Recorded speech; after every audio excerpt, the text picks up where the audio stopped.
पण त्या दुनियेतलं सत्य इतकं काळोखात असतं की परत प्रकाशात येणं जवळजवळ अशक्य होतं. आज मी तुम्हाला सांगणार आहे एका निरागस मुलीची, रिया देशमुखची कथा. एक अशी कथा जी दाखवते की विश्वास कधीकधी सर्वात मोठा शत्रू ठरतो.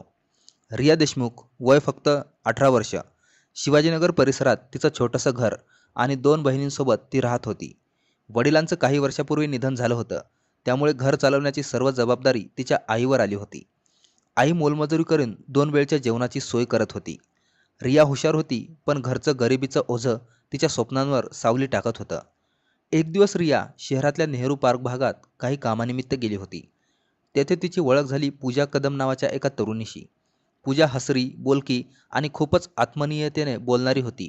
ती रोज फोनवर बोलायची, मेसेज करायची, काळजी घ्यायची. हळूहळू रिया आणि पूजाची घट्ट मैत्री झाली. पण रियाला माहीत नव्हतं की या मैत्रीच्या मागे दडलेला आहे एक धूर्त कट कारस्थान. एके दिवशी पूजाने रियाला फोन केला.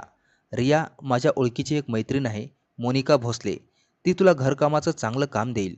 फक्त काही तासाचं काम आणि पगार भारी. गरिबीच्या ओझ्याखाली दबलेली रिया तयार झाली. त्या रात्री पूजाने तिला गांधी चौकातील पेट्रोल पंपाजवळ बोलावलं होतं.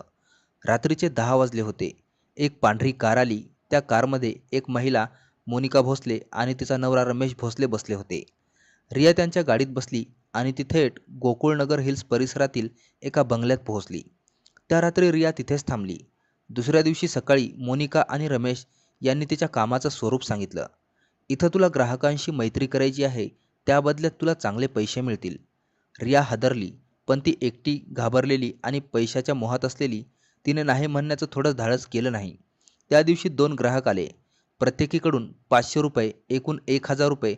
त्या प्रत्येक 1000 रुपयासाठी रियाजने तिचं आयुष्य विकून टाकलं. त्या रात्री तिचं बालपण संपलं आणि निरागसतेचं शेव तिच्या आत्म्यात दफन झालं. यानंतर पूजाने तिला पुन्हा त्या बंगल्यात नेलं. प्रत्येक वेळी तीच गोष्ट. 2 ग्राहक, 1000 रुपये. रियाचं आयुष्य हळूहळू दलदलीत ओढलं गेलं. एका दिवशी घरात आईसोबत किरकोळ कारणावरून वाद झाला. रागाच्या भरात रिया घरातून निघून गेली. आईने रात्रभर शोधाशोध केली, पण ती कुठेच सापडली नाही. शेवटी आईने सिव्हिल लाईन पोलीस स्टेशनमध्ये तक्रार दिली. पोलिसांनी मोबाईल ट्रॅकिंग करून रियाला पुन्हा त्या बंगल्यात शोधून काढलं.